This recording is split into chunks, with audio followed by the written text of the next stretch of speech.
Hello and welcome to the Bel-E Scratch podcast. I'm your host, Bel-E. And I'm your co-host, Scratch. And today, I have a question. I have questions too. Well, that sounds like a you problem. Yeah. What's with the Rolex? I need a watch. Okay. I have been on time. Yes. Has it just become I dislike being on time more than I like being late. Yeah. Okay. And that's just me, because when I was a kid, I had, in the ministry and just got drug all over the place, and we had to be the first to be there and the last to leave. It is what it is. It is what it is. And so I dreamed of the day that I would not have to live according to a watch. Well, I've experienced that for the last couple of years, and I have completely been off kilter. And now I'm in a nice job that requires a little more specificity. Yes. And it just dawned on me today. I'm gonna have to go old school and get me a watch, because I was like, well, you got your phone. Yeah, I know, but I got to dig it out of my pocket, and I'm driving down the road, or I'm working on something, and I am on my phone way too much, and that is annoying me and giving me neck pain. And so I dug this thing out. This was owned by my stepfather. Ooh. And it still works. Yes, my 103-year-old grandmother willed it to me after she passed. Oh. Yeah, and it's been in a drawer for a long time. It's the only watch I got. That's okay. Until I get another one, but we'll see how this does. This is one of my old school watches. I mean, you got to wind it. Yeah. Like daily. Good. So I need a watch.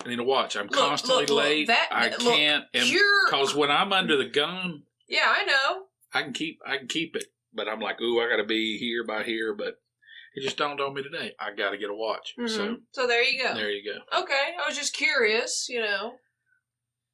because I used to have a watch, but then the wrist wrap that I put it on kind of wore thin. It was made out of cheap leather, and oh yeah, and then after that, it's like, can I get just the watch head and not one that's like permanently attached to a band? Yeah. You know what I mean? Yeah. Yeah. It's like, I want the watch head. I don't want all the loose chain stuff that's going to go on my wrist, because it hurts when it jingles and it don't fit right. I need something fabric. Yeah, I used to have a good watch, but I lost track of it. I was working in an ER up in Massachusetts. Oh boy. Yeah, it was in the lost and found. Okay, sure. People. All right. Yeah, it's not like you stole it off some dead rich guy. Stole it off a dead corpse. No, it had been in the lost and found. I'm willing to bet shit like that happens more often than we'd like to talk about. I personally have never experienced it, but I did like to screw with people. Was saying no, that we get these. The thing was, you just fuck with people that it's like grandmas in the hospital. No. And you slip in that. No. First year residents.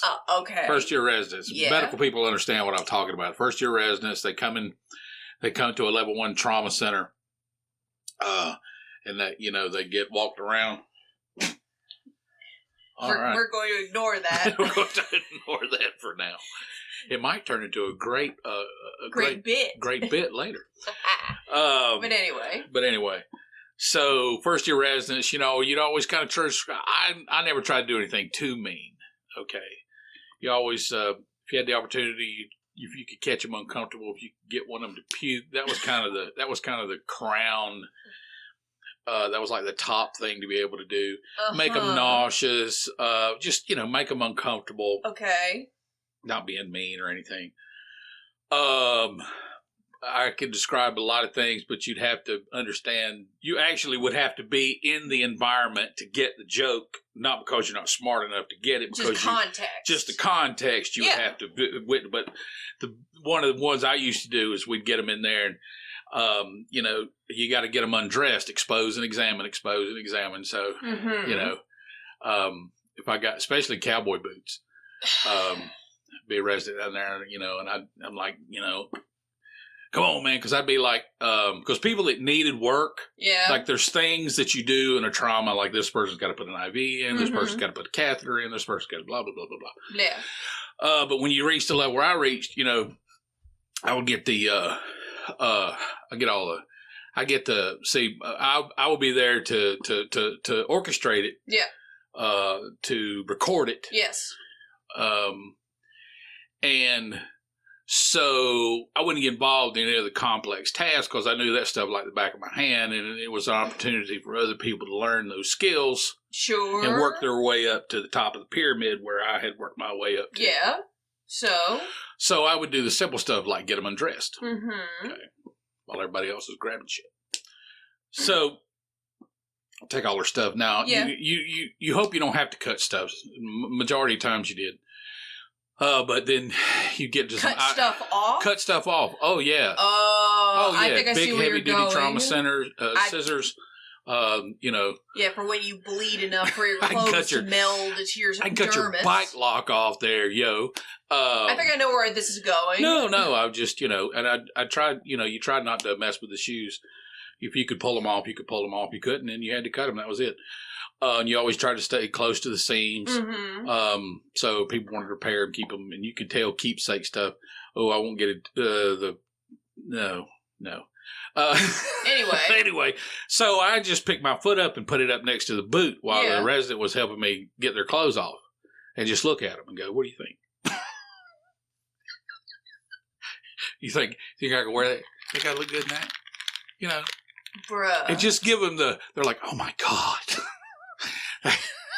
You're going to hell, you know, that sort of thing. And, you know, you just want to screw with them. That's all. There's nothing wrong with gallows humor, okay? No, and that's just I'll tell you as something. long When you as deal it's minimal and tasteful. Yeah. It is tasteful because you're not doing anything. Yeah, you don't go full Gilbert Gottfried on it. No, but the problem, the issue here is is the bad stuff. Yeah, the bad stuff is this individual. Yes. Okay, if your humor is based on them as a being, like this person's too blank or this person's not blank enough, when it becomes that non-professional kind of stuff, you're insulting their character. Well, you're just taking advantage of the situation that there's a person laying here, it's victim to whatever circumstance took place.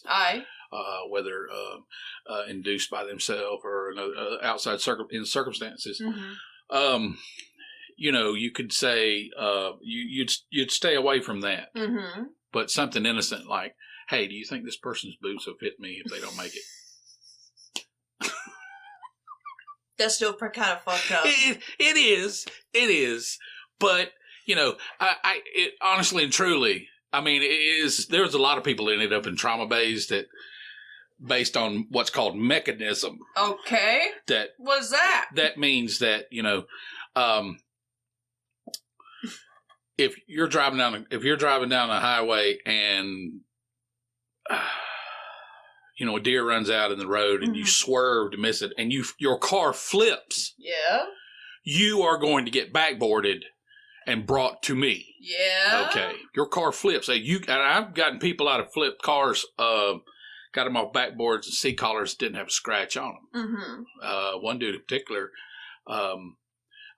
he flipped. But it's a requirement to get backboarded when you flip your car. Flip your car. Okay. Now, if that person had just swerved and kind of popped that deer and then slid down into a ditch and slid down through the ditch instead of like coming to an abrupt stop. Yeah. And then got out. They wouldn't have ended up in the trauma bay. You see what I'm saying? They probably that's mechanism. Yeah, that's a hypothetical mechanism that qualifies somebody. Sure. So it wouldn't be. You know, it's like this. I wouldn't do it if the patient was like on death's door. You know what I'm saying? No. Okay. Yeah, I mean, you got better taste than that. Well, I mean, that's just. I mean, to me, that's inhuman. It's not a matter of professionalism. Yes, it's for being professional, but to to mock a situation like that where the person's like crashing, you know, and they need blood. It's more dramatic. Than just I would never. Like never. The It was simple life and sweep. I mean, I knew the person, you know, when they came in, you know. Yeah, you would probably say that type of stuff for like when it's, you know, organized, or when I knew they were going to walk. I mean, I knew when people were going to walk out of there. Sure. And I knew when people weren't. I knew when people weren't going to make it out of that room. Yeah. Until they'd been zipped up in formaldehyde. Mm-hmm. Okay. No, I know. You by know. That point. So I mean, it wasn't. I just screw with these young guys, and not too many gals. I know that. I just, you know. Yeah, I get it. So, just for context, you're fucking with the other first year residents. Okay. Medical students. Okay, because there was a flat 5 minutes when I thought you were talking about making that joke to the family. I was like, wait a fucking minute. No. Wait a minute. Am I underthinking this? Okay, you're making it to the residency folk, not the family. Okay, that makes more sense. I mean, how are you going to play that? By being very clever. Is he an only child? No. Good. I mean, what are you going to... Granted, I would do that. No, you Not like that, just in it. Okay, good. All right. All right, just kind of in the affirmative. Right. All right, let's might want to sell all his hats. He's not going to need them anymore. We might want to switch to a less dour subject. What? No. No, you're right. You better get me off of it because I will take it into left field. And, that's cool. And keep it completely clean and professional, but it'll get really uncomfortable for people listening. I mean, we're not about that right now. No. There will inevitably be the podcast where we essentially have, like, the true crime stuff, except it's not the true crime stuff, it's the ER stuff. Yeah. But we need, like, one or two more people I think that. They get close in these shows. I think the last ones were, I saw one time where they would blur, because I mean, if you're watching a show and it's like, ER, you know, this person's almost dying, you know, and they're fully dressed and getting worked on. Yeah. No, they ain't. No. That's not how it looks. They're naked. Yeah. Dude, we strip them. We got to look at every single. All of the things. We got to look at all of the above. Yes. Back, front, whatever. Yeah. Expose and examine. So, and they would, and these people would come in and you know, they would have areas of the body blurred out on camera. Yeah. And I knew that's about as real. That's about as real as it's going to get. Yeah, and that's fine. Yeah. It happens. It's TV. They kind of have to do that. All right, let's kind of switch off the slightly dour subject. Sure. All right, I have discovered I am either a genius or a sociopath, and I can't figure out which one. It's your name, Sherlock. Anyway. Technically, that motherfucker is on the spectrum. On the spectrum. Moriarty is the sociopath. Yeah, it's kind of like Batman and Robin is two wings of the same bird. Yeah, fair enough. Are you a genius? Yes. Or a sociopath? Also possible. I don't know about the sociopath start. But anyway. So. Wait a minute. Is there any blue ink pens in this room? I highly doubt it. Then you're not a sociopath. Knowing what I know of you, I highly doubt there are any blue pens outside not of on purpose. art. Yeah, outside not in this house. Outside of art stuff is blue.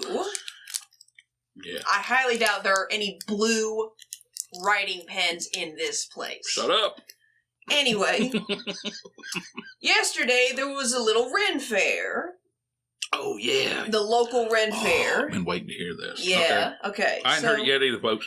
So, what had happened was, to basically give a rough skeleton outline of what my day was supposed to be yesterday. Train clients in the morning, try to have a quick lunch from 12 to about 3:30, 4:30. It's the end of this little soiree, little mini convention thing where we're passing out flyers and getting names and numbers, recruitment stuff. Then I would bring all the stuff back to the gym, change into civilian clothes, and then go to the Ren Fair and just, spend the last 2 to 3 hours of the Ren Fair up there. And that would have been my day. Right. So, trained my clients in the morning. They were lovely. Happy to see me. I was happy to see them. Have the quick lunch. Get up to the event. It was a complete no-show. About 25 to 30 people that said they would show up. No one showed up. All right. Which, I'm not going to be speculating, but that's a big deal, in my opinion. I've been there.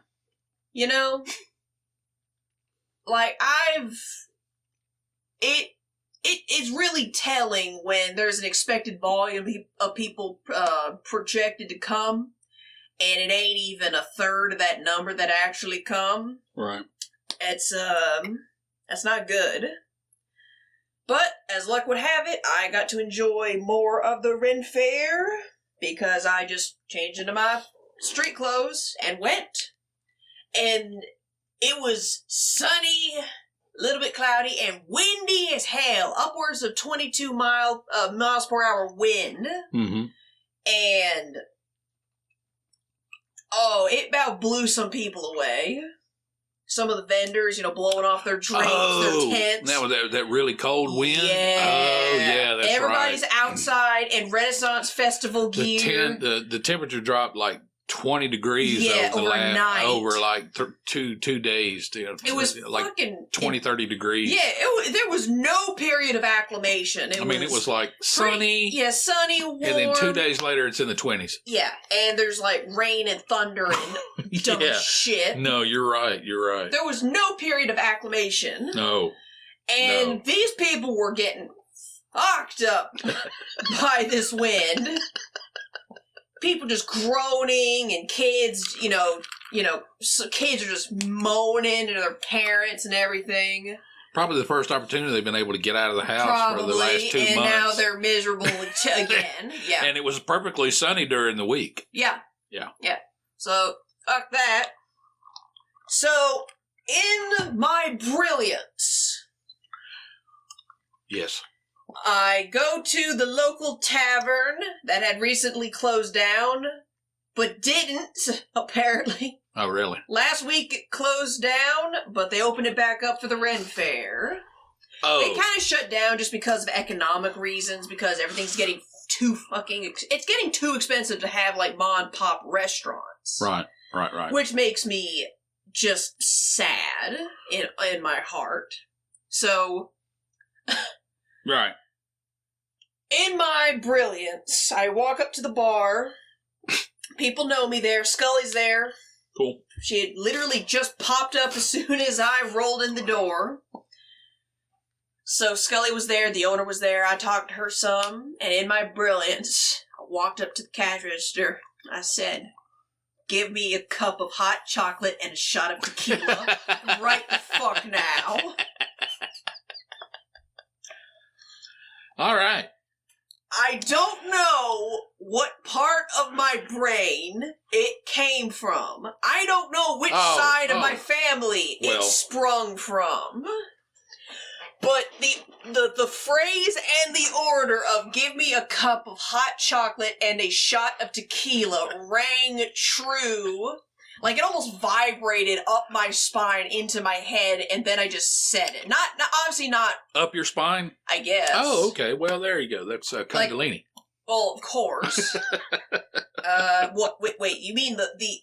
I'm about to fucking piss some people off. So you mean the ghost snake? Ghost snake. Yeah, it's because the prana is often described as a serpentine. A serpentine. Yeah. Yeah, let's not get into the serpent. No, people. I'm not in the mood to have a Serpentine. religious debate.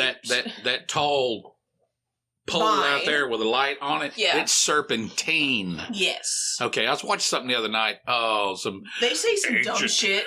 Well, it was just like, really? That's called some dumb shit. No, it was like ancient secrets revealed. And I get into that stuff because I'm I always get looking into for. that shit. I'm always looking for something I hadn't heard. Oh yeah. And they were trying to compare all no these matter towers, how dumb or all these cylindrical towers, round towers.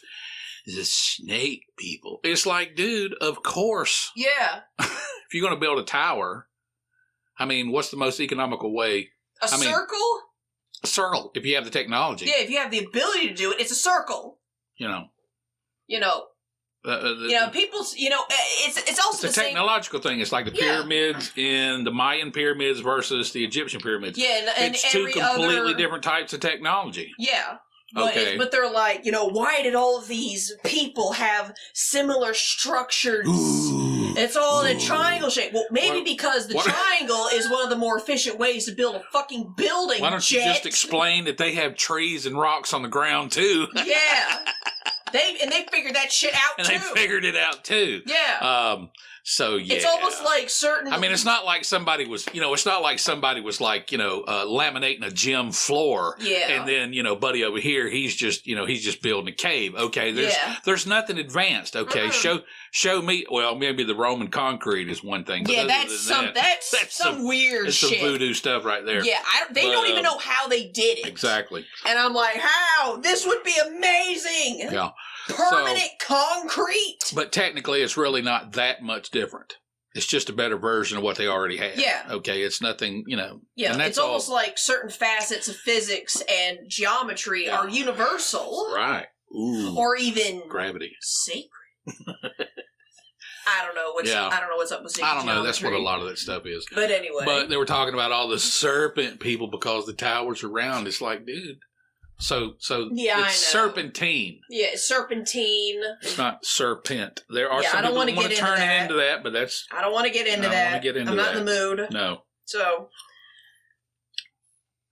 the ghost snake... The ghost snake rose up and asked for some hot chocolate and tequila.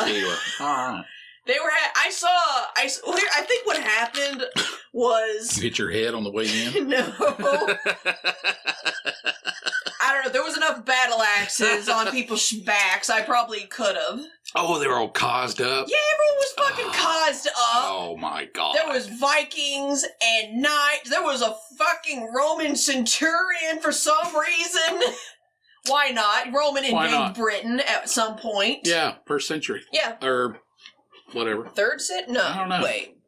But you know what I'm talking about. They invented the Isle of Britain back when it was called Britain. That was just a bunch of wild people running around naked in trees. Yeah, that's where the Druids come from. That's where the Druids come from. Yes. Oh, they're snake people too.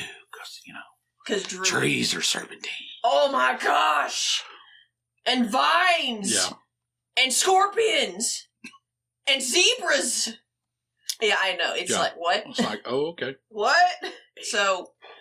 I think I saw on the blackboard, when they write, the house specials and shit, there was like, there was like grog, there was like dragon's root, all the special drinks. Right. I saw $1.25 hot chocolate, $1 shots. And my brain must have put two and two together. So I'm like, if you get both, it's under $5. I'm like, yes! All right. My brain went, yes! Here's the thing. Fire up your tasers. Yeah, exactly. I got the cup of hot chocolate. It was okay. It was definitely like a store-bought hot chocolate, repatriated and appropriated. Right. And the tequila, I think, was in a theme mug. It was actually. I think it might have been.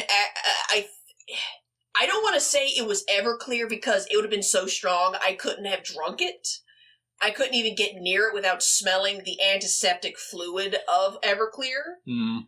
But it didn't taste like anything. It tasted like alcohol water.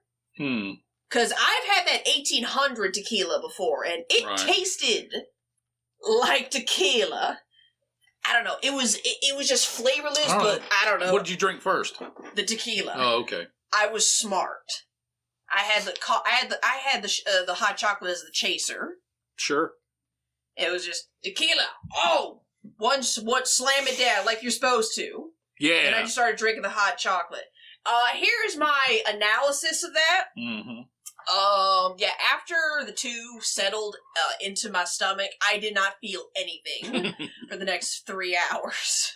I'm gonna hide you in my tummy. Yeah, exactly. Yeah. So, I had a blast at the Ren Fair after that. Oh, yeah, shot of tequila and a big old whack of sugar. Uh-huh. Drive that insulin spike, yeah. Yeah. And plus it protected me from the wind.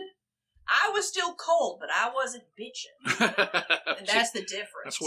That's what pain pills do. Exactly. They don't get rid of the pain, they just make you not care about it. Yeah, exactly. So that's so it was like you said the two main painkillers is treating the pain versus changing how your brain interprets it. Those are the two main types of painkillers. The two main types of painkillers are things that actually decrease the inflammation, which actually help you heal. Yes. Like an anti-inflammatory. Yes. And then there's the narcotic, which just changes how your brain interprets those pain signals. Oh, okay. So you don't care about it. Okay, so tequila and hot chocolate is like taking both of those painkillers at the same time. That's fantastic. Because except for because here's the thing. I wasn't injured, I was cold. The tequila changes my brain and interprets the coldness differently so I don't care about it. And the hot chocolate warms me up, therefore providing protection against the cold wind by being warm. That's effing brilliant. Yeah, so we have a decision. I am a genius. I am not a sociopath. I am, in fact, a genius. Yes. So there you go. Quite. And I'm going to be ordering that combo every single winter for the rest of my life. Oh, Lord. Because I am a genius. And I want to see people's reaction. The belly shot. Oh, yeah. The Bel-E shot. Bel-E shot. Yeah. Called it. Dibs. Yeah, you do not. Copyright. Yeah, you do. You do not drink the tequila and hot chocolate at the same time. No. You get chocolate flavored tequila. If that exists, someone has made it exist. I'm sure of it. They made chocolate flavored doorknobs for crying out loud. Yeah. How would I know? None of your business. None of your business. None of your fucking business. Anyway. So, while I was at the venue, or I was at the Red Fair, I didn't want to spend too much money because we're trying to scrimp and save because inflation, yo, we talked about it last week. I don't want to talk about it no more. I want to have a happy episode. Yeah, I don't want to talk about it this episode. Yeah, let's just talk about shit. We're going to have plenty of opportunities in the next season. I mean, we're talking... What, we're going into season, 3 or 4 of Bel-E Scratch or some shit? No, I'm just saying, this what's going on economically right now. Yeah. As of my reading, my new book. You didn't bring it in here. Why? Anyway. We'll crunch on that. We'll do a show on that book. Oh, it's that good. It's that good. You literally just opened it up I literally yesterday. just opened it. I didn't even get through the introduction. And you already know and I was like, it is amazing. Holy cow. Good. This right here is going to be the foundation for we've been planning. Good. So anyway. Real quick, let me wrap up my Ren Fair story and then you get into that. Yeah. I didn't want to get too much because we're saving, trying to at least. Yeah. And honestly, it's just you hate it, but you hate to see it, but you got to do it. And there was these guys didn't have a business card. There wasn't like a fancy medieval sign, but they were. So I have to assume that they're locals. They were selling baked goods. Oh. Yeah, it's not like they were a shop somewhere in like North Carolina or Florida that decided to come in on this. There were just some people selling stuff out of the back of their vehicle. No, well, they had a table, but technically, yes. Yeah. Technically, yes. Were there labels on anything? No. Just here's some stuff we made? Yeah. They had cookies, bagels, they had loaves of bread, and cool. I bought I bought a baguette and a loaf of sourdough from them. Right. And was not expensive. Not really. Good. And brought them home. The sourdough was in the freezer. I don't know if it'll get used later, but if not, we have a loaf of sourdough for just fun. whatever. Hell yeah. Yeah, for later. You never know when you need bread. Sourdough. Party. Yeah. And I just sliced up the baguette. Sourdough. Yeah, and I sliced up the baguette and we had a little charcuterie time today. That was cool. And yeah, I just want to do something every now and again, something like that. That's cool. Absolutely. I will definitely be continuing to buy baked goods from fairs. Because there's this one chick who every punk flea market that's in town, and she gets to vend at, that bitch puts me into a sugar coma every time.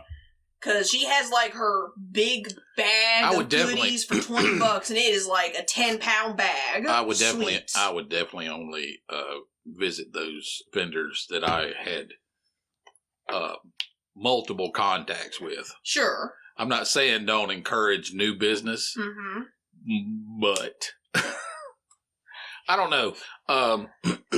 What I found out when I was looking at, trying, like, everybody goes, "Oh man, you ought to make, your food's really good. You ought to turn that rub into something. You ought to turn that sauce into something." Yeah. I realize the easiest thing, unless you have a really nice kitchen and no animals, you can't have any animals. No, you cannot have any animals. You cannot have any animals if you're going to run that type of kitchen out of your house to make stuff to sell. Yeah. I know. You can't have any animals. There is this. No, I know what you're talking about. There's this. At these flea markets, there's this one vendor who sells baked goods. Not the same one that puts me into a coma, because I can tell. There's just one vendor, she makes cookies, or like meme cookies, and they taste great, but the problem is that, like, they taste good. They taste alright, Right. The previous person that always puts me into a coma, she's way better. Right. That's why I take my business to her. That's just capitalism. Sure.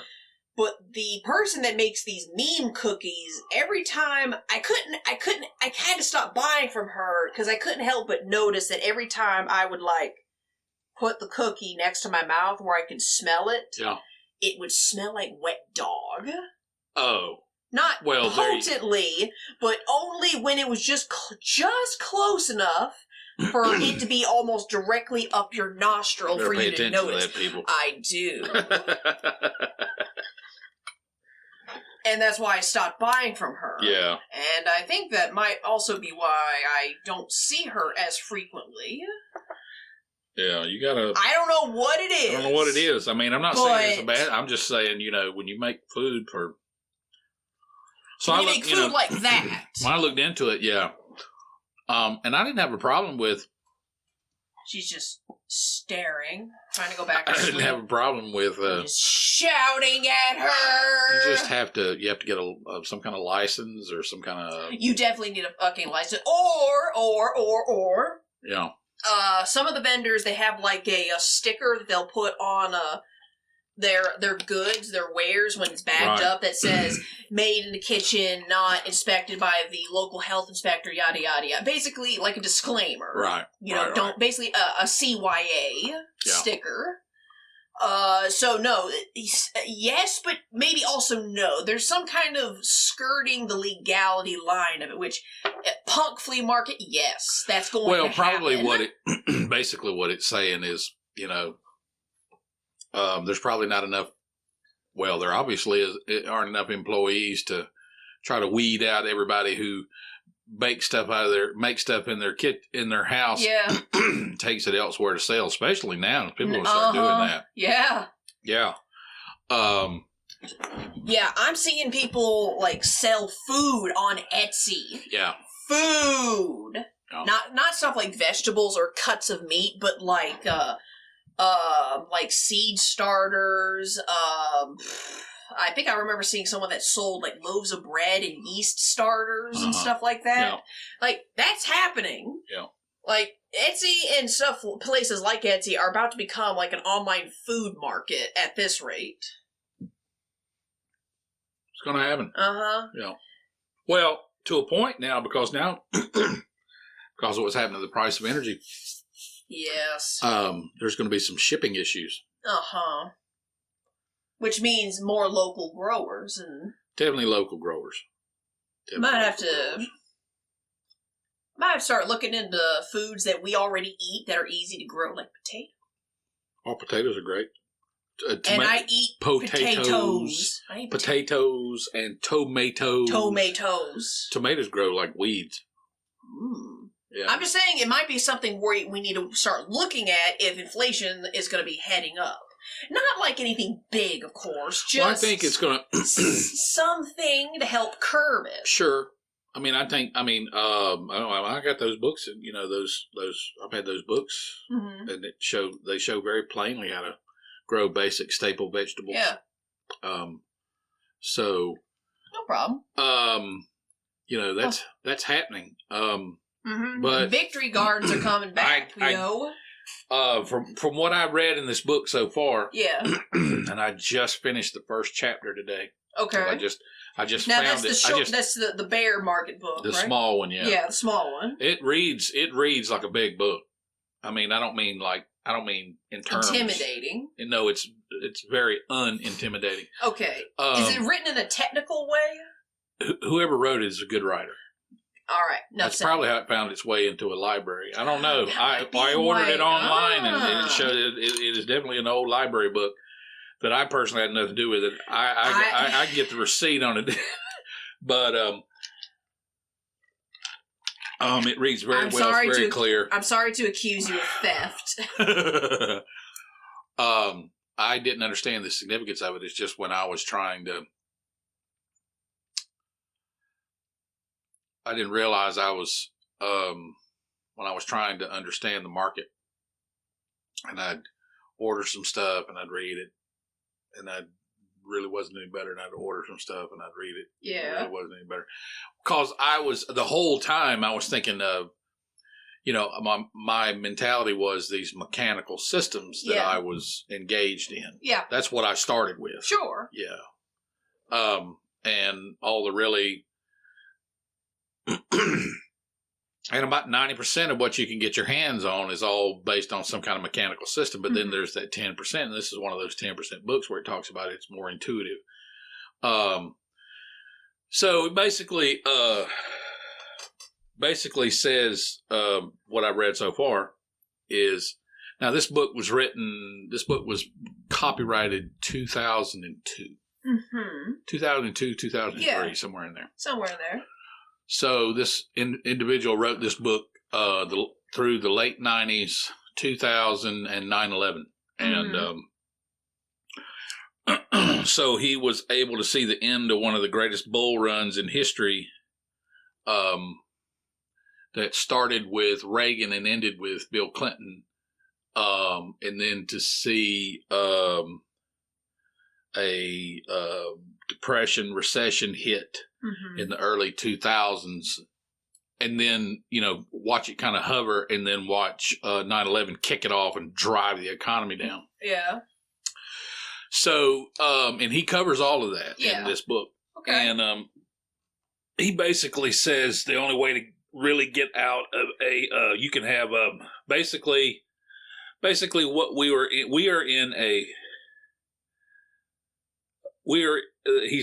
there's baby bear, mama bear, papa bear. Yeah. And he said the papa bear one was like from 1929 to 1962.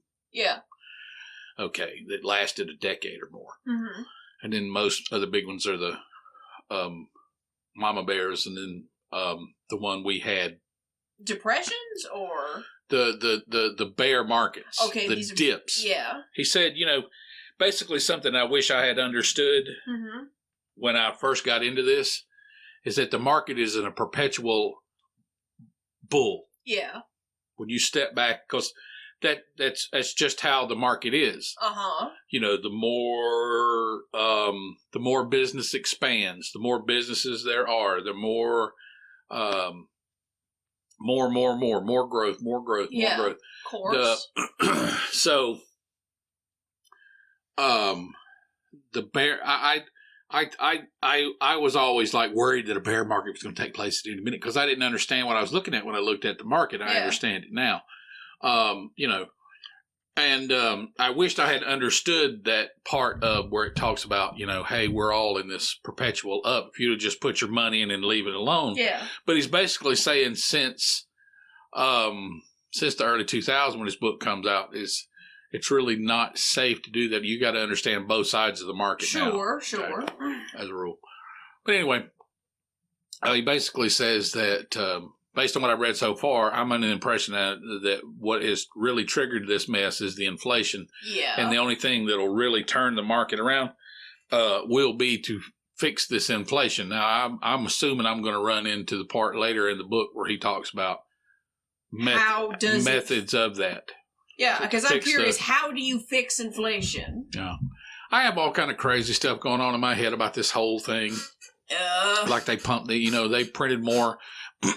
They printed more money. Mm-hmm. Here in North America, they printed more money. Let's see. How does it go? Since March 2020. Yes. They have printed so much money, so much fiat currency, so much paper that 40% of money that's ever been printed by North America. Yeah. 40%. 40% of the currency in circulation right now. Yeah. Was printed since March 2020. Ooh. That comes from the very first George Washington, Ben Franklin minted North America currency to today. Yes. Out of over 200 plus. We've had a couple of currencies. I mean, sure. Since the creation of the USD dollar that now the manifestation of it is, and I don't exactly. I think it's the late. I think somewhere in the early 1900s or late 1800s. We've changed. The currency system actually crashed, and they've had to restart it a couple of times. Sure. They just don't talk about it much. Of course, but anyway. 40% of it is let's say 100 years. Yeah. Let's just say money that's been printed in the last 100 years. Okay, let's do 50. The money that's been printed in the last 50 years, 40% of it has been printed since March 2020. And that is why we are currently rolling off the table. And when they talk about a soft landing, what that means is we're going down. Yeah. It's just like a plane that's crashing. Is it a hard landing or a soft landing? Is it going to be a hard landing or a soft landing? Okay, if we don't do anything, it's going to be a hard landing. No. So if we do something, it's going to be a soft landing. Well, I guess maybe. I appreciate the effort. Honestly and truly, they really don't know, because the things that affect this sort of thing are not mechanical. No, it's people. It's people. Yes. It's behavior. It's political, social, war, famine, global. Since we're all interconnected now. Yes. Honestly and truly, when people say it's too big to fail, what happened in 2008 is that if North America had defaulted, let's say hypothetically they defaulted, it would have taken down the entire economic structure on the planet. Yes. So that's why it's too big to fail. It wasn't just, those guys over there, they were doing something dumb. Yeah, they were. Without getting, packaging all that real estate mortgages and all that stuff. And we admit that was really shiesty. Yeah. But the thing about it is, so here we are, and however long it's going to take, and I don't really understand. The last time everybody complained about inflation was the late 70s. I remember it. I remember 1978 very well. I don't know why. Maybe because it was so shitty for poor people and working poor. But why everybody else was snorting cocaine and exchanging fluid at Studio 54. The rest of the country was up to their neck in it. Yeah. Okay. So maybe that's why I remember it. Hell, I don't know. So, and it got up to 22%. They say now we're about 7.9. Bullshit. Well, the only thing I can tell you is if they calculated it the way they did in 78, it'd be twice what it is. And now, I'm not saying it's right or wrong. It's like, oh, well, we've advanced and blah, blah, blah, blah, blah. Sure. Oh, okay. Whatever. Sure, whatever. Okay. That's fine. Okay, bro. Yeah, hey, I'm not. Bro, okay. I am to the point, stuff like that used to get on my nerves. But now that I finally understand the market, I finally understand what's going on. I finally understand almost the complete underlying form. See, everything's got an underlying form. Why you're wired as a person. You get things, why I'm wired as a person. It actually dawned on me. Yeah. So, if you figure out, I'm beginning to figure out the underlying form. Now that I realize what I'm looking at, I'm next thing to work on is figuring out what has impact, not what makes it, but what has it. What causes walk from your front door to the car. Well, what makes you cold? Well, the wind can. Mm-hmm. Temperature can. Yeah. You can't necessarily control it, but you understand that those two things, if it's cold outside, you'll be cold. And if it's not really cold, but it's kind of cool and the wind blows, chill factor, you'll be cold then. You're just understanding how these things have impact. Impact. Yes. Right. So that's what I'm looking for next. That's fine.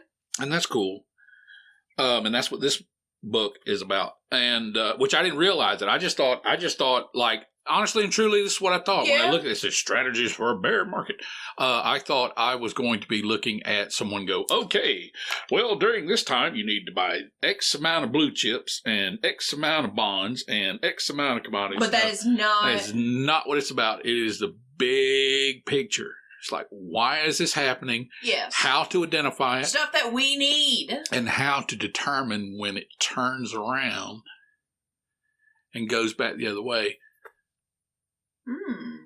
Yeah. He says, you, after reading this, you will know when it ends, because he gives you the economic indicators and the scenario models that. Good. It basically says how you know you're in a mama bear is that, your baby bears are something like, around 10-20%. Mama bears are like 20 to 50%. I mean, these are just, he didn't set these numbers in front of me, but just to read what he's got them sectioned off, there have been like the Papa Bear, the market literally lost 90% of its value. Yeah. 90. Of course, that's, the numbers are all, it's in the percentages. It's not in the numbers. Of course. Because this 90%, when you look back on it and you look back on the history of it, it was only like, compared to now, I say it was only, I even find myself doing it. The top Dow number was like 1600. See, it was like, we almost hit 40. Yeah. Okay. So we're currently in the 30s, 33, 34,000 right now, somewhere in there. It's getting ready to hit, when it breaks 29,000, it's going to be a nice little drop. It's going to get ugly, folks. From what I know, I've measured it, the market's going to drop at least to 17,000. And it's sitting in the 30s right now, low 30s. I don't know how long, and what they're basically going to try to do is they're going to try to, when they mean a soft landing, we are going to cut 50%. Yeah. Out of the last bull run. Yeah. There was a V-shaped recovery in, was it 2020? Where you had that big drop. I left my phone's charging. I can't. Okay. It's fine. And then there's this big run up. Yeah. It's like almost just 45 degrees or between 40 and 45 degrees. Yeah. Okay. we are going to cut back to at least 50% of that. Jesus. Okay. That's fine.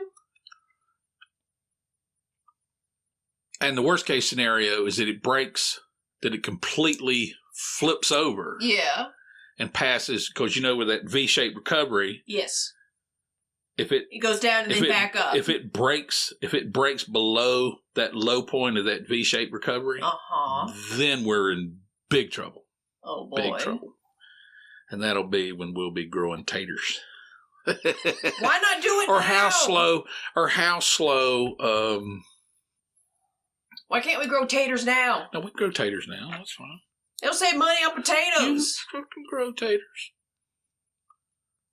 You gotta have bread to have taters. But we haven't got any bread. Yeah.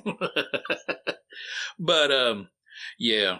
So it's crazy because here's what's interesting here.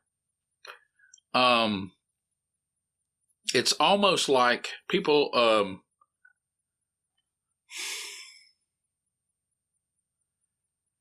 this war, this combat that's taking place between people that speak Russian and people that speak Ukrainian, the closer what it's actually going to do is actually going to drive investments out of that area. It is. It's going to drive big money. I mean, big money, like global. Out big of money. Like Russia, out Ukraine. of Russia, Ukraine. Okay, if they hadn't pulled out yet. That's already happening. Okay, it's but too what unstable. It's too yeah. But what it's also done is taken Europe. Okay. Yeah, because I think Poland sent some planes over too. Cause no, they're still talking about that. We haven't got to that point yet. Oh, great. No, they did not. As of yet, that deal, the first version of that deal has been quote unquote killed. Fine. That's fine. Are they going to try again? Who knows? Who the fuck knows? Anyway. Who knows? So what's going to happen is there's a lot of big money that's going to end up getting poured into North America because it is stable. Now, yes, we've got inflation. Yes, we do. Okay. Yes, there are problems. Yes, there are problems. We're not at war. But we're technically not about to get a nuclear device dropped on us. You understand what I'm saying? Yeah. So, smart money is working to... Oh, I watched a great movie last night. You need to watch it. Okay. It's called Margin Call. Margin Call. Okay. And it kind of talks about basically it's like a firm that went down in 2008, and they've got too much bad product on their sheets, on their expenditures, on their budget, whatever. Yeah. And they need to get rid of it, and they're going to get rid of it at a loss. But they also know that whoever buys it is going to lose money on it too. They're just trying to get rid of it first. Fair enough. But anyway, so if part of this conflict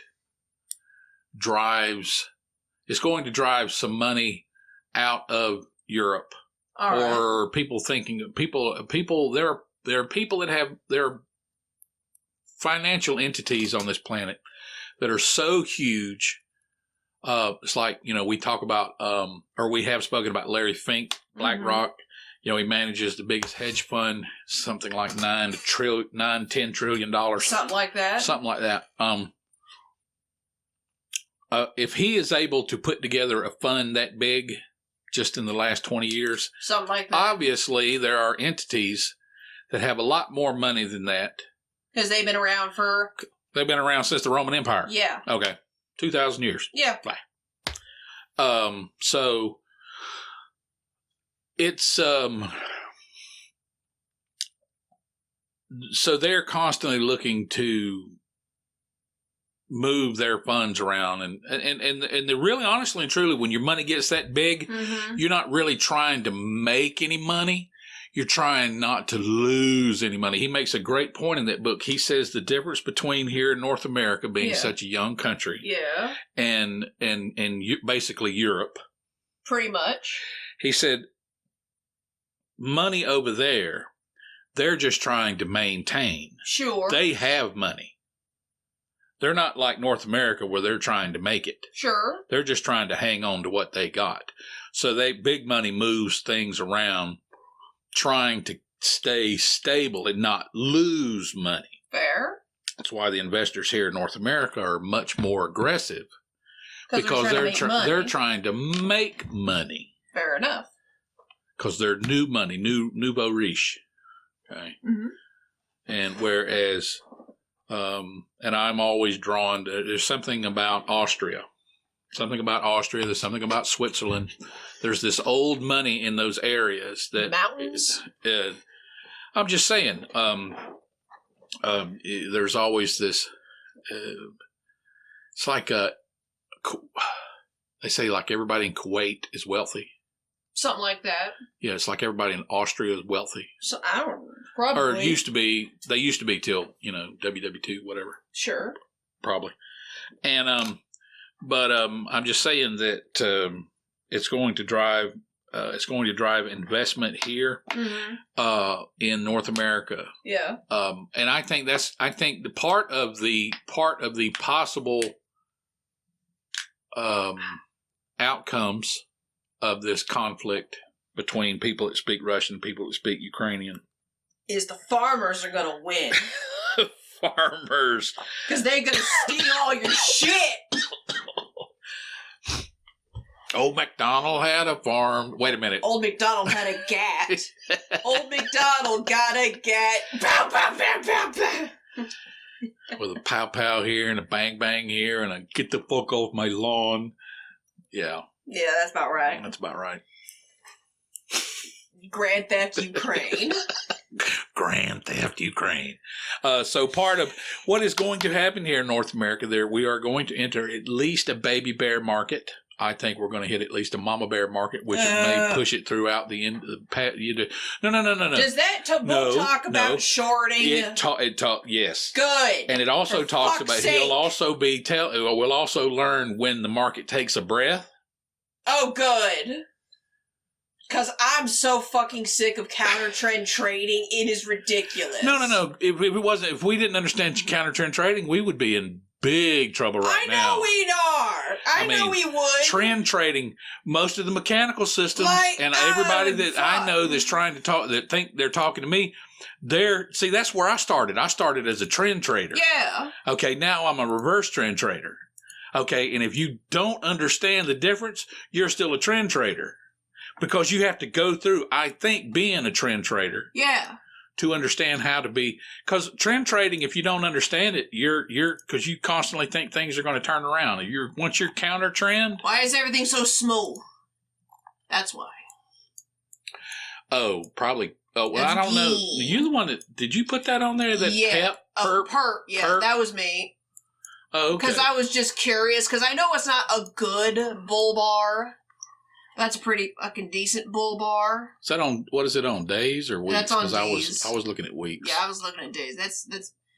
It's kind of a bitch-ass little bull bar because there's no angulation. But you know what? We're in a down market, so but you also got, that could be a double bottom. I don't know what that means in this context. Okay. But what I was trying to point out was... What? Go back. Put your cursor under those two. Yeah. Well, don't say the number, just see. Yeah. That could be. I mean, you could play off of that one, sure. Yeah, that's what I mean. And if you are, that's already been triggered. Yeah, I know. No, what I mean, and I'm probably not gonna look at it again until. Oh. So what no. What I mean is that I don't want to get too wrapped up into this. What I mean is by that is anytime there's some kind of hop. Yeah. As a rule, this ain't perfect, of course. Where's the thing? What I have noticed is during this counter trend trading bullshit That looks like a double bottom too. Yeah. Actually, that one might be. Yeah, well, the problem is look going look down. where the price is. Yeah, I know. If it breaks that double bottom, then it's not a double bottom. Oh, I know. Then that's a breakthrough. Mm-hmm. But what I mean is that when it hits these high spikes now, it will go to about this middle alligator line to this one occasionally upwards. But you see what I mean? When it has these little these little breaths, it'll go to that middle to top line, if not over it, depending. Well, optimism is dropping because oh, that doesn't count. Is that Bitcoin? Yeah, that was Bit. Go back to that when you can. What's up?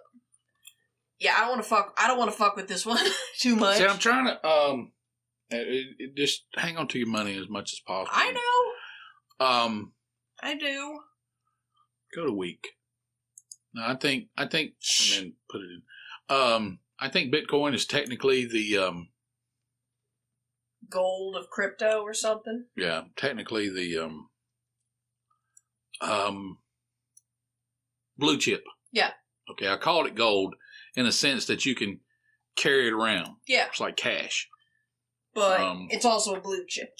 But it's basically, Bitcoin is basically the blue chip of, like, there's a lot of this. What I've been reading is there's a lot of these, I don't know, perp coins. Perp. I don't know. Let's call them, little coins. Criminal coins. Not criminal in the sense of somebody. There's a lot of startups. Yeah. That's taking money. There's a lot of crypto projects that are taking money. Yeah. But people this happened in the late 90s. People were paying for just an idea. Yeah. Okay. Isn't that a great idea? Yeah. People would get all this money and they had no idea. They just came up with the idea. They just came up with the idea. So what's happening in crypto is a lot of these idea guys are about to go away. A lot of these idea cryptos that aren't entrenched in the mathematics that say keeps Bitcoin. Bitcoin is the gold standard. Yeah. Apparently, from what I've been reading, Bitcoin cannot be taken down. No. It cannot be messed with. Nope. Whoever did whoever wrote the white paper on it, Satoshi. I can't remember. It's the one they always go, "Ooh, who is the real Satoshi?" Oh, yeah. That guy. That person. I'm just assuming it's a guy. Could be I don't know. Could be a chick. I don't care. I don't know. But anyway. So what is going to happen is about at least 50%, maybe as high as 90% of all these coins that keep coming out hand over fist. Yeah. People are throwing money at least 50% of them are going to disappear in 2 years. All right. Because of what's getting ready to happen. So, a lot of these coins are going to go back to zero. So you mean to tell me that all those people who dropped like a shit ton of money out on a coin, like when it was near zero, and there's like, oh, I'm gonna wait 18 years when that's finally a cent, and if then they didn't cash out, if they did not, I'm not saying cash out, but if they didn't pull enough money out to live on, or to survive on, whatever, they're about to lose their ass. Yep, that's why I don't do that dumb shit. Okay, and for for legal reasons, this is a joke. Yeah, we do not give financial advice. No. We are not an institution. We're not an institution. It's a fucking joke, people. Yeah. Okay. So, buyer beware. Yeah. Okay. There you go. These opinions do not necessarily represent the identity of my left shoe. Or your right. Or my right. Damn shoes. One's left and one's right. Ugh. Can't we get together? Anyway. What the fuck are you doing? But, I'm ad-libbing. So yeah, that's what's going to happen. So crypto is going to take it on the chin. Sooner or later. And I was looking at something earlier. That's what I was asking you to pull that chart up. Which one? Is that Bitcoin? Yeah. Go up to week. It is week. It is week. Okay. Pull out. Okay. What I read was that just so you know, no one can see you. big, what? Just so you know, no one can see you. Well, I'm glad because I got my, anyway. Classy. Standard runs. Yes, that's a run. Like that run right there. Yes. Is, they say, usually they'll retrace 50%. Okay. Which should be somewhere in here. Mm-hmm. This is where the Fibonacci stuff comes in. Okay. All right. So this area where the price is right now on Bitcoin is around somewhere in the 38% of this move here. Yes. To here. That's 100%. Yes. 50% is somewhere in here. Mm-hmm. So the first Fibonacci level is 23. The second Fibonacci level is 38. So this is about 0.38 of the entire move. Mm-hmm. Okay. Percentages. Like I said, it doesn't have, don't look at the numbers, percentages. Yeah. So if it breaks this low, it's going to drop down to the 0.5% line, and that's going to put it somewhere between 19 and somewhere around 20,000. Okay. Mm-hmm. All right. And this is what I'm concerned about, because the things I was looking at, that's a pretty nice bullish divergent bar right there, but then you have a bearish divergent bar there on that week, and then you have another bullish divergent bar right there. But see, there's a lot of selling pressure. Those big, long wicks. It's going sideways. It is going sideways, but look where all the pressure's coming from the sell. They're getting up here and they're selling. They're getting up here and they're selling. They're staying in here. Mm-hmm. If it breaks this low. Yeah. See, because the average right here, I want to see what this does, because see, the average right there is at that level. The next average, the next bounce is a little bit higher. Mm-hmm. I would imagine if this average, if it fights and still goes sideways, if that average gets below this one here, I don't know. I'm just speculating. I'm learning like everybody else. But if it decides to do a 0.5, like I said, I've been playing with this stuff for 12 years and never could figure anything out. Now you're figuring it out, Now man. I'm figuring it out. Good. So if it holds, fuck yeah. And I've told some people, now would be a time to buy some Bitcoin. Right now. Okay. If it holds. If it holds. If it breaks the next, if it does a 0.5 retracement, which. Then it's going down? But see, the same economic factors that impact, say, people investing in bonds or commodities or currency or anything like that. Bitcoin it's a new animal. I know it is. It's a new animal, right? It's new. It's the internet. Okay. And so Bitcoin may survive whatever's going on here. Okay. Because of inflation. Let's say somebody's got $100,000 cash in the bank. Sure. Okay, basically because of inflation right now, that $100,000, you just lost $10,000 worth of value. There you go. By letting it sit there in the bank. Yep. So you lost 10%. That's basically what inflation does. Yes. All right. So, but Bitcoin, I'm interested how inflationary impulse drives. Will cash inflation, fiat inflation drive Bitcoin up or down, or will it drop? Okay, but see, it's if it does a 0.5 Fibonacci retracement, it shouldn't go any lower than that. But that's from where it is, and that's another what 10,000, because we're sitting at, what was it? Is it 38? No. Yeah, where are we at? About. Yeah, 38, 30, what is that, 38? 38.7. Yep. 38,007. Yep. So it could drop another 10 to 15,000 if it breaks us. But I'd say that's the whole thing. You don't know. We not really sure exactly how Bitcoin is going to react. Well, we're about to find out. We're about to find out. Yeah. We're about to find out. And there's nothing wrong with that. There's nothing wrong with that. Because that means next time something like this happens, we're going to go, it's going to do a thing. Going to do the thing. So. And if while all this stuff is going on, there's so much posturing in the world going on.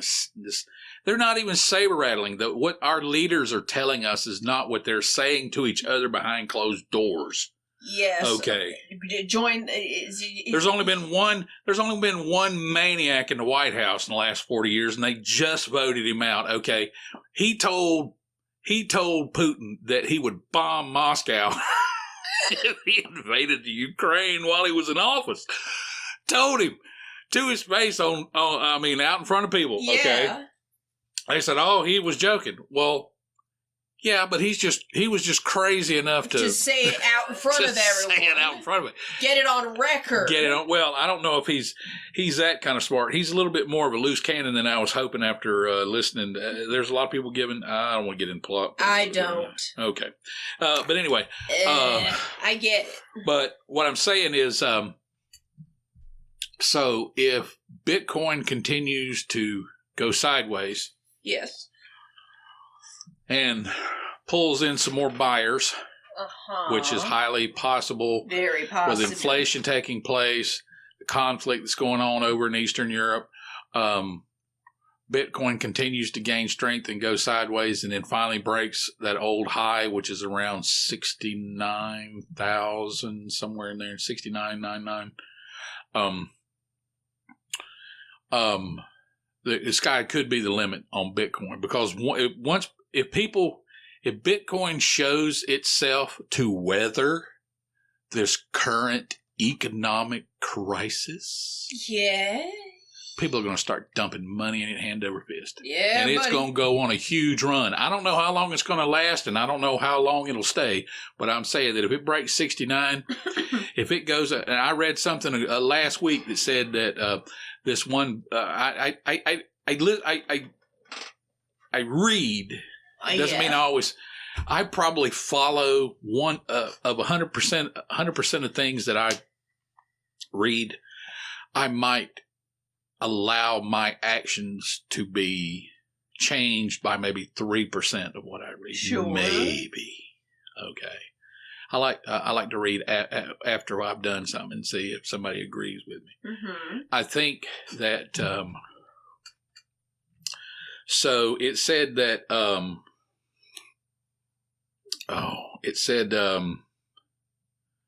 By the end of their model predicted by their model predicted by the end of March, Bitcoin would be back up to 50,000. Really? Yeah. So we'll know in 2 weeks if it worth throwing a little bit of money in it. I don't know yet. I'm just kind of concerned because I didn't really see it until I went to the week chart and pulled back and went, oh, if there's a 0.5 retracement, which is the average. Yes. The average of if you look at, you'll see. Yeah. Like that one. Mm-hmm. Okay, I tell you what, pull back and pick that up. Okay. See this run, it dropped back to here. Yep. Then that's probably around 0.38, and then it made a run up here, and it actually came back and met this. It had to do some dancing here to keep this level. It's going to have to do some dancing here to keep this level. Fine. But if it drops, it could drop down to. Now, if it drops again, then you have to wonder how viable is it. But they are regulating it, which means it's going to bring in bigger money. It's going to bring in investment bank money. It's going to bring in. It's just been private homeowners and bank accounts and stuff like that. People on the internet. But if it weathers this storm, mm-hmm. if it's able to break out of this range that it's in right now and not drop down to 0.5, 50,000. Get back up to here, and then we'll see what happens. But if it breaks back above 69,000 and begins a run, mm-hmm. It's running. It's going to run, and there's some institutions going to drop big money in it. Good. Okay. Well, there we go. There you go. So that whole 150,000 by the end of the year is possible. It is possible, but it's got to continue to. It's got to stay. It can't. The last big low that it had it can't break that because if it does, it's going to drop down to around $20,000. Maybe bad for us, but For legal reasons, this is it's a joke. Fair enough. Hey, you gotta say what you gotta say. Gotta say what you gotta say. You gotta do what you gotta do. So, I think it's my intuition, and I haven't, like I said, I've only really understood what the market's been doing. Probably got a real good handle on it in the last 6 months. Mm-hmm. I've been working with that. You and I have been working with that system for the last year. Yeah. To kind of focus things for me. But actually, I needed the market to roll, honestly, truly to roll over for me to see, oh. So, I figured it out right at the beginning of a bear market, but that's all right. That's fine. That just means you can better capitalize on it when it goes back up. Right. So, yeah, if I can see it turn to go down, I can learn to see it turn when it goes up.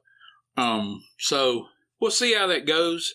And then once the institutional money gets into it,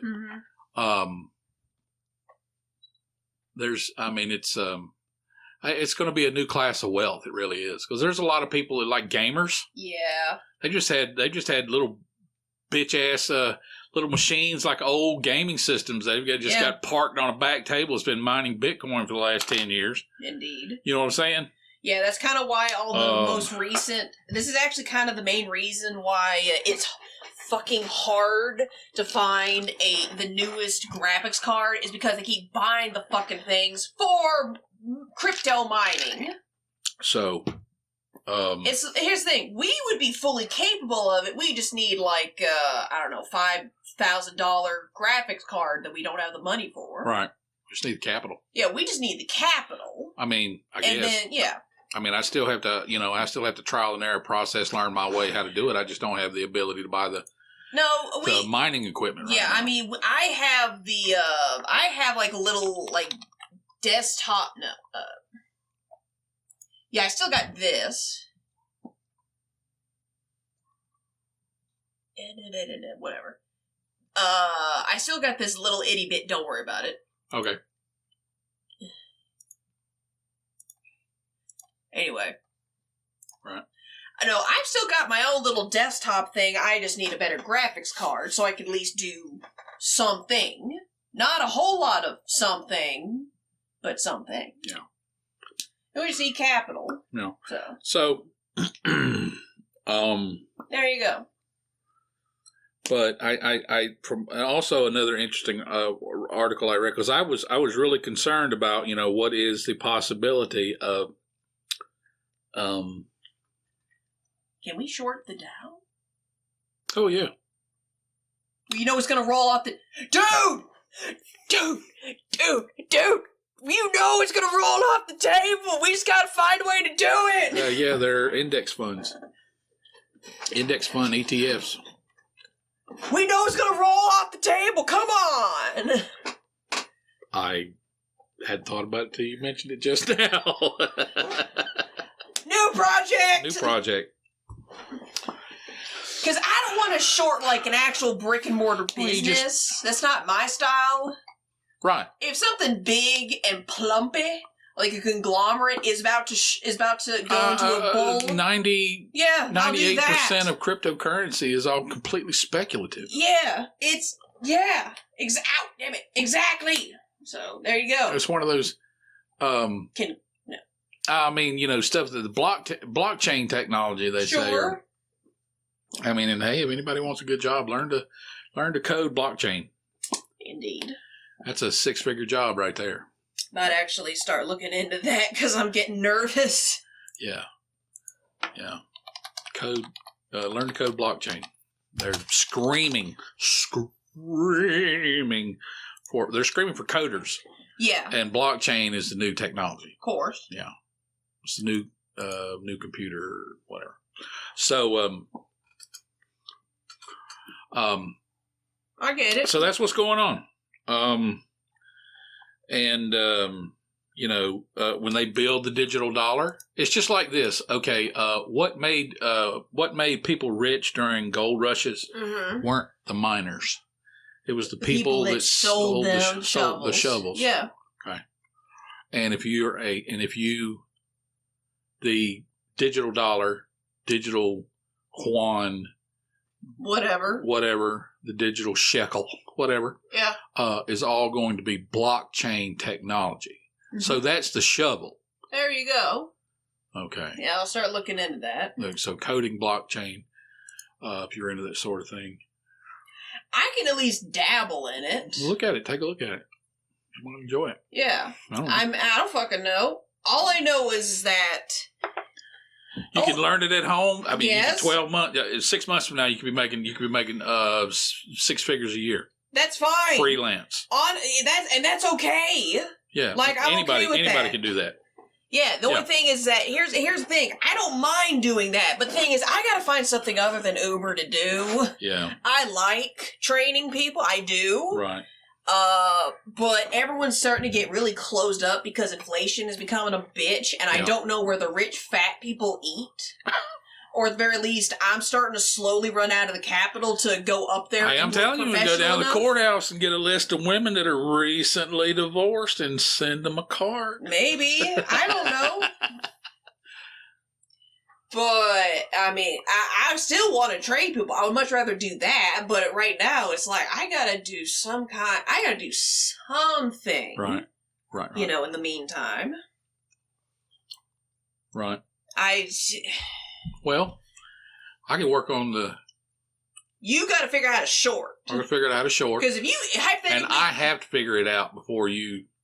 Not that it's not a... No, it's not a competition. Yeah, it's not a competition. I'm just... my frame of reference is a lot larger. Not only that, but... Yeah, it's okay. But not only that, I'm also just like, oh God, please, before the big push was what I'm calling when the economy turns around and we just throw all our fucking money at something as it goes back up. Right. I'm just hoping and praying, it's like, please, I don't want to get an actual job where I have to punch a time clock again. Because I'm only going to keep it for maybe a year at the most, and I'm not doing it again. Right. No. Yeah, blockchain programmer. That's fine. Check it out. I did. Ooh, Coursera. I already used that. Cool. All right. Ooh. Yeah, buddy. Yeah, daylight savings time is kind of a bitch. Shut up. What? Half the day's gone and it's still sunny. Yeah. It's new. I'm not used to this. Instead of being dark at 3 o'clock in the afternoon. Yes, now bright and sunny. Just wish it was not as cold. But anyway. Anyway. That's coming. Yeah, I know it's coming. I'm going to have fun this summer, even if it's only here. And that's okay. All right, you got anything else? Because all I really had was my, hot chocolate and tequila story.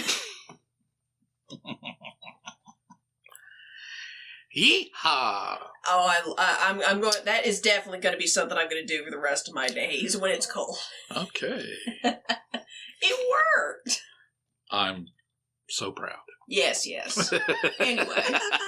Well, that's it, folks. I was your host, Bel-E. And I was your co-host, Mr. Scratch. And we'll see you guys next Tuesday. Next Tuesday.